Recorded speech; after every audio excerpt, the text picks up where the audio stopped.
But we start today with a fact check on a story that brings into sharp focus what's at stake in Donald Trump and Elon Musk wanton destruction of federal agencies responsible for everything from keeping airplanes safe in the skies to preventing outbreaks of deadly diseases.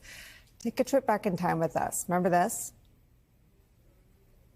Good morning. New scare, growing fear. A day after the first man diagnosed with Ebola in America dies. The disease is now officially out of control. Ongoing Ebola concerns here in the U.S. The first screenings begin today at New York City's JFK Airport, where people whose trips originate in West African countries are going to be checked for symptoms of Ebola. A doctor just back from volunteering to treat Ebola patients in West Africa is now himself in isolation at a New York City hospital. Here's the hard truth.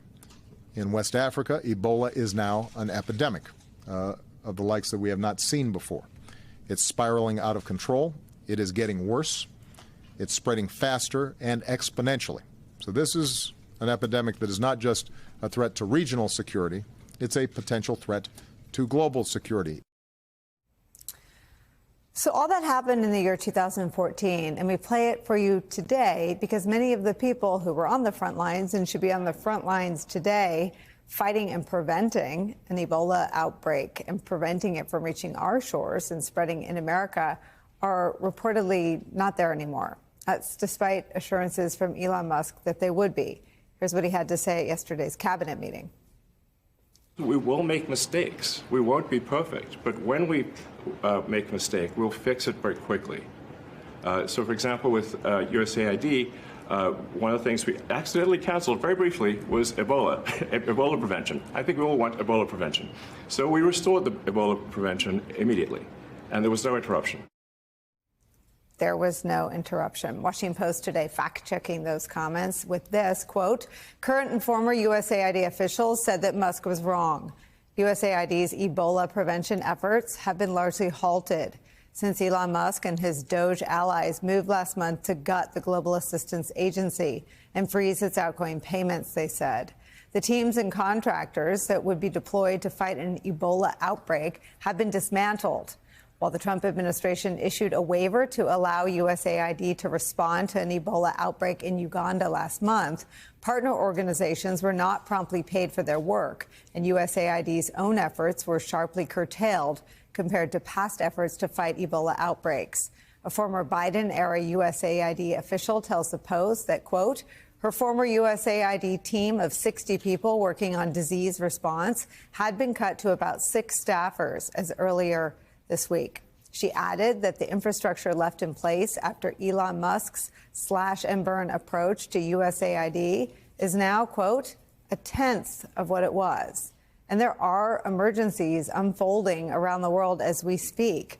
A mystery illness that kills many of its victims within 48 hours has led to 53 deaths in the Democratic Republic of Congo.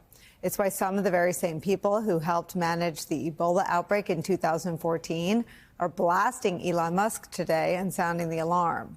The president of Refugees International and a former USAID official tweeting this, quote, this is bunk from Elon. They have laid off most of the experts. They are bankrupting most of the partner organizations. They have withdrawn from the WHO and muzzled the CDC.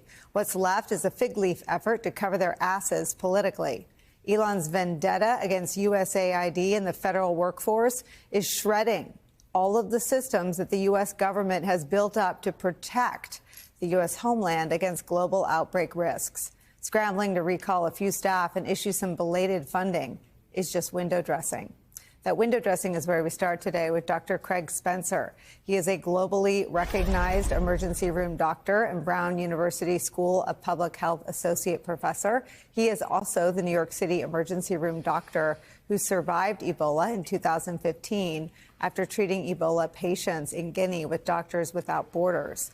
Also joining us is director of the Center for Infectious Disease Research and Policy at the University of Minnesota. Dr. Michael Osterholm is back. And also joining us is chief political columnist, host of the In Politic podcast for Puck, MSNBC national affairs analyst, John Heilman. I want to start with you, Dr. Spencer.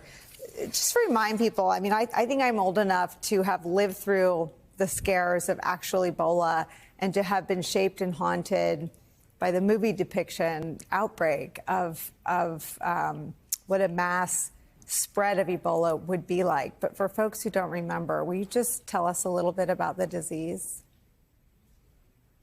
Yeah, so Ebola is one of the deadliest diseases we've ever encountered as a species. Up to 80 to 90% of people who get it or another related virus, Marburg virus, can die.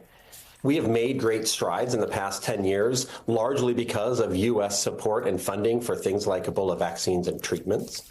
But it is a disease that no one wants, and we should wish on no one. We need to think about how we stamp out these outbreaks as quick as possible everywhere around the world where they may pop up, so that we can prevent that devastation in places like Uganda, Rwanda, wherever this may be encountered, but also prevent them from spreading regionally as well as internationally. And the U.S., particularly USAID, the CDC, and our relationships with the World Health Organization are absolutely fundamental and critical to making sure that we can do that and do that well. And those have been torn apart. And what is the risk right now? What does the global Ebola picture look like right now as we come on the air?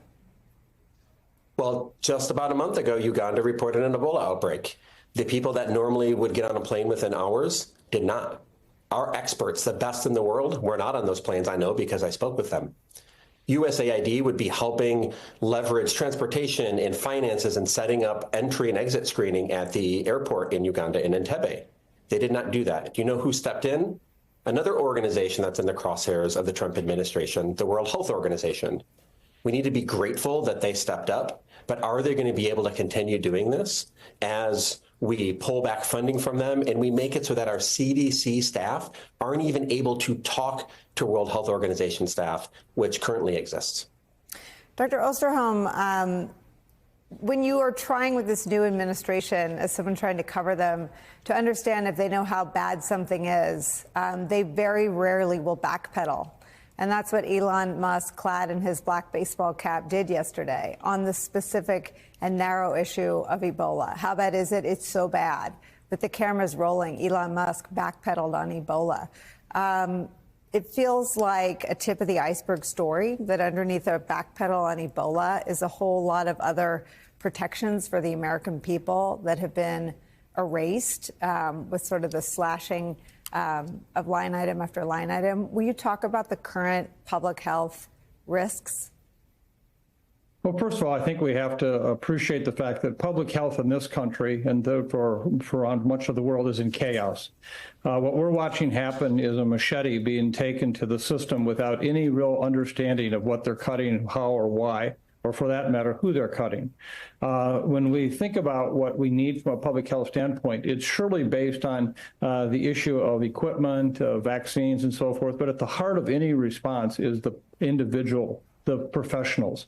So imagine if I owned a major airport today and I decided I want to do a cost cutting and I fired all the fire prevention people, the fire responders, but I kept the trucks. What good would that be? And I think what we're seeing right now is there are many different issues. It's not just Ebola, and it's not just international. It's right here in our own country. The CDC was literally absent for the last 2 weeks dealing with a new emerging challenge that kids are getting with influenza infection. Again, all part of this chaos. Dr. Osterholm, it seems like, once again, year 9 of the Trump story, we as a country failed to prepare for this. I wonder if there are workarounds. I mean, do people have access to this information and data absent the CDC's role in protecting the public? Well, we're all scrambling, trying to figure out how to respond. And, you know, that's taking up a lot of our time, and it's also taking our energy, and it's often leaving us very, very short of what we need. We already had challenges in this country in terms of how prepared we were for such things as the next pandemic. How are we dealing with many of the infectious disease emerging problems in the foodborne disease area, et cetera? So now to add this into it is, in some ways, we're really holding this plane together with bubble gum and tape. And I think people have to understand that. And the reason that that's important is because it's not about a political issue. It's about people will die. It's about people's lives. We're going to see, I think, many more serious illnesses in the measles outbreak in Texas and New Mexico right now. That was all about the fact that things that could have and should have been done weren't. And as a result, we're going to see people suffer needlessly. And in fact, many of these will be children, who I think is the most unfortunate situation of all.